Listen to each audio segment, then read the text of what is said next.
Salut les secpas. Qui se sègue pas, les amis. Aujourd'hui on va parler d'un jeu qui porte le doux nom de Donkey Kong 64. Et ce jeu il est vraiment nul à chier, N-U-L-A-C-H-I-E-R.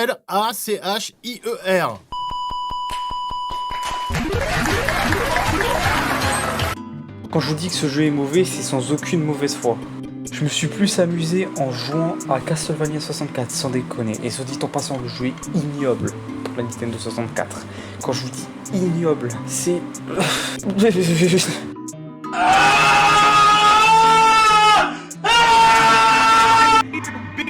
Sans déconner, là je vais faire mon vieux con, ma titre de comparaison sur la même console.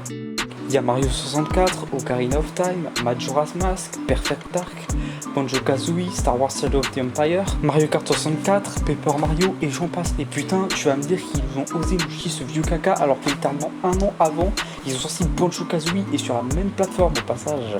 Et même un an après, ils ont sorti Banjo-Tooie sur la même plateforme.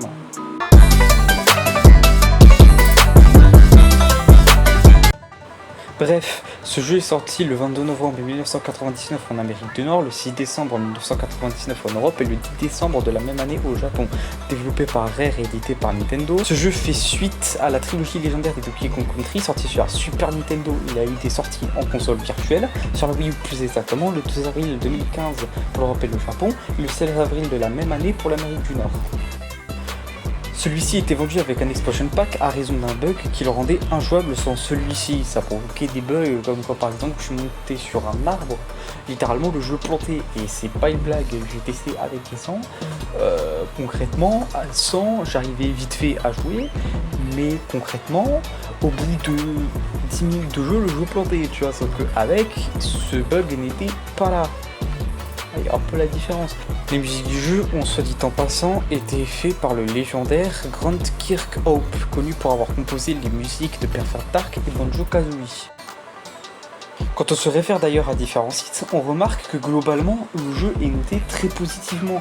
Il a quand même une note maximale de 18 avec une note minimale de 17,9. Et ça, c'est ce qui est marqué sur jeuxvideo.com. C'est pour vous montrer à quel point ce jeu a été apprécié par beaucoup, mais par d'autres détesté. Et je vous expliquerai plus tard pourquoi moi, personnellement, je n'ai pas apprécié jouer à celui-ci. Quand on va sur des sites comme Gamecult, on voit que le jeu il s'est fait dérouiller ses morts. Sur Gamecult, il a une note de 7,1, ce qui est horriblement bas. Il y a des notes qui sont très basses. Et je vais vous lire un avis. La note, elle est de 4, et l'avis date de 2009. Je vais pas vous donner le nom de l'utilisateur, et je vais vous le lire tel quel, bien entendu. Hein. Donc si pour vous l'avis fait pas trop sens, j'en suis désolé.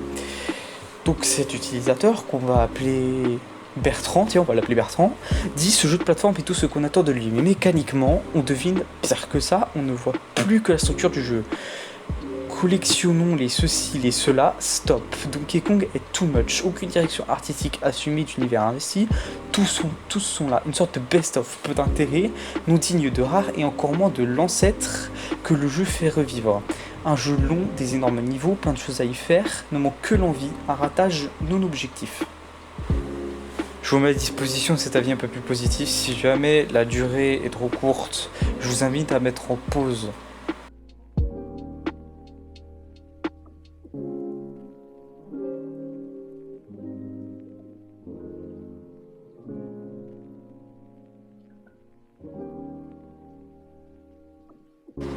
Avant que je vous donne mon avis de façon vraiment concrète, sachez que moi ce que je dis là, c'est subjectif. Je vous invite à jouer au jeu si vraiment vous voulez avoir votre propre avis. Parce que je sais que dans les commentaires ça va lâcher mais ton avis il est subjectif, il est bien. Bah ouais, il y en a qui l'ont pas testé et c'est toujours bien de chercher sur internet.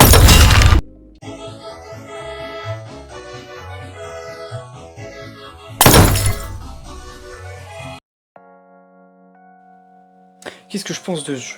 Je pense que ce jeu fait trop Mario 64 et trop Banjo-Kazooie et trop tous les jeux qui sont sortis avant. Pour vous dire, il reprend même certaines physiques comme le saut en longueur, etc. Et je trouve que c'est dommage parce qu'on pourrait apporter autre chose à Donkey Kong, comme ces moves qu'on trouve maintenant, ou même ceux qui avaient déjà dans les Donkey Kong Country, qui étaient déjà très bien. et qui aurait très facilement pu être adapté sur la Nintendo 64. La Nintendo 64 étant une très grosse évolution technologique, capable de quand même vachement beaucoup de choses. Quand on voit les jeux qui sont sortis dessus, quand même, c'est pas des petits jeux. Et elle en avait dans le slip quand même la Nintendo 64 pour son époque. Même si le jeu est long, le manque d'indications présent dans celui-ci fait qu'on se perd très facilement quand on veut commencer un niveau quelconque qu'il soit. Même si on a un tutoriel qui est quand même simple et bien expliqué, il s'avère que dès qu'on nous laisse la possibilité de commencer un niveau, on est direct perdu. Si on connaît pas déjà le jeu de base, on est très vite laissé seul et on se perd trop facilement. À un point où des fois on va aller dans des niveaux qui sont... des niveaux qu'on est censé faire au milieu du soir. Et j'en ai fait les frais et... C'est pas très convivial. En attendant, malgré tous ses défauts, le jeu reste agréable à jouer et même sympa en général. Malgré le fait qu'il soit moche, difficile et surtout très Mario 64 et bon jeu Kazooie-like. Je vous invite tout de même à le tester par vous-même, même si je l'ai déjà dit, c'est toujours sympa. Sachez que toutes les sources que j'ai utilisées pour faire cette vidéo sont disponibles dans la description, y compris les avis des joueurs qui diffèrent du mien, comme ça vous pourrez vous créer votre propre avis. Et pour finir, si je devais donner une note, je pense que à ce jeu, je donnerais une note qui va pas plus loin de 4,5 sur 10, parce que je trouve qu'il a beaucoup trop de défauts, malgré toutes ses qualités, ce qui lui permet pas d'avoir une très haute note par rapport à tous les jeux que j'ai pu tester auparavant. En revanche, il reste, comme je l'ai déjà dit, assez sympa à jouer, et puis il y a même des modes multijoueurs, des petits trucs à la con. Donc quand même, il y a de quoi faire. Le jeu est assez long et quand même, la difficulté est bien cadencée, mais tous ces défauts cumulés, ça donne franchement pas envie d'y jouer. Donc personnellement, je lui donne 4,5 sur 10, et puis à vous d'en décider par vous-même de la note que vous lui donnez. Si vous considérez que cette note est trop basse, n'hésitez pas à donner la note que vous voulez en commentaire, plus des arguments si possible, et puis je me ferai un petit plaisir de lire tout ça. On se retrouve d'ici 2021 ou novembre-décembre pour un prochain épisode d'Oclotest. C'était Maman Morpheus, ou Julie Sam. Ciao.